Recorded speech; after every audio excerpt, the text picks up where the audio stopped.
Romains chapitre 8. La vie animée par l'Esprit.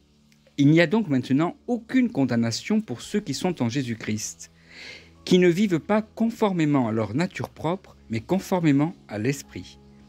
En effet, la loi de l'Esprit qui donne la vie en Jésus-Christ m'a libéré de la loi du péché et de la mort. Car ce qui était impossible à la loi, parce que la nature humaine la rendait impuissante, Dieu l'a fait. Il a condamné le péché dans la nature humaine en envoyant à cause du péché son propre Fils dans une nature semblable à celle de l'homme pécheur.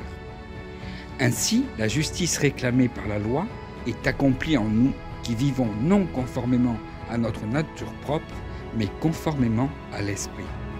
En effet, ceux qui se conforment à leur nature propre se préoccupent des réalités de la nature humaine, tandis que ceux qui se conforment à l'Esprit sont préoccupés par ce qui est de l'Esprit.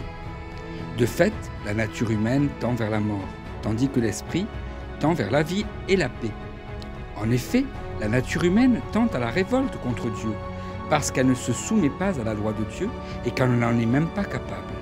Or, ceux qui sont animés par leur nature propre ne peuvent pas plaire à Dieu. Quant à vous, vous n'êtes pas animés par votre nature propre, mais par l'Esprit, si du moins l'Esprit de Dieu habite en vous. Si quelqu'un n'a pas l'Esprit de Christ, il ne lui appartient pas. Et si Christ est en vous, votre corps, il est vrai, est mort à cause du péché.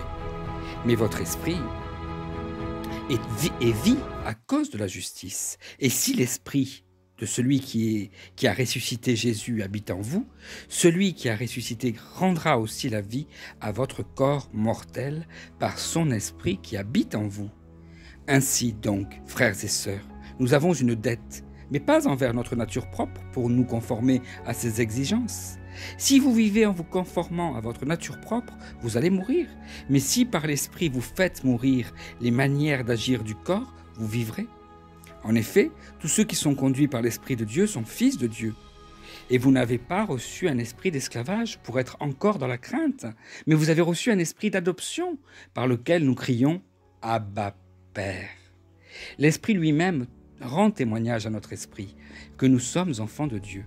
Or, si nous sommes enfants, nous sommes aussi héritiers, héritiers de Dieu et co-héritiers de Christ. Si toutefois nous souffrons avec lui,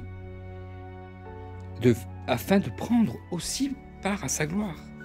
J'estime que les souffrances du moment présent ne sont pas dignes d'être comparées à la gloire qui va être révélée pour nous. De fait, la création attend avec un ardent désir la révélation des fils de Dieu. En effet, la création a été soumise à l'inconsistance non de son propre gré, mais à cause de celui qui l'y a soumise. Toutefois, elle a l'espérance d'être elle aussi libérée de l'esclavage, de la corruption, pour prendre part à la glorieuse liberté des enfants de Dieu.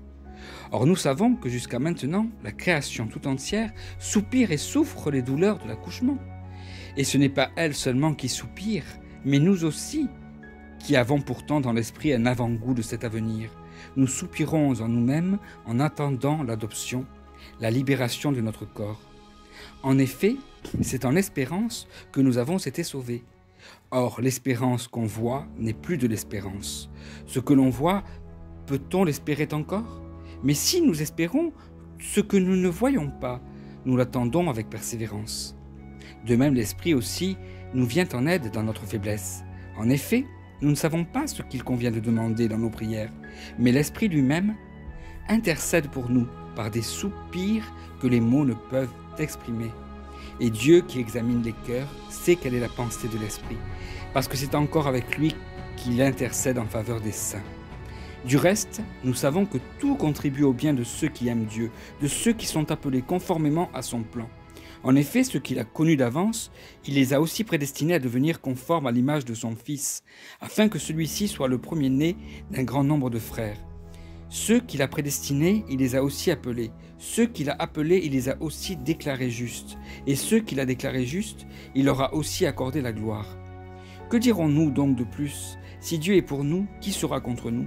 Lui qui n'a pas épargné son propre Fils, mais l'a donné pour nous tous.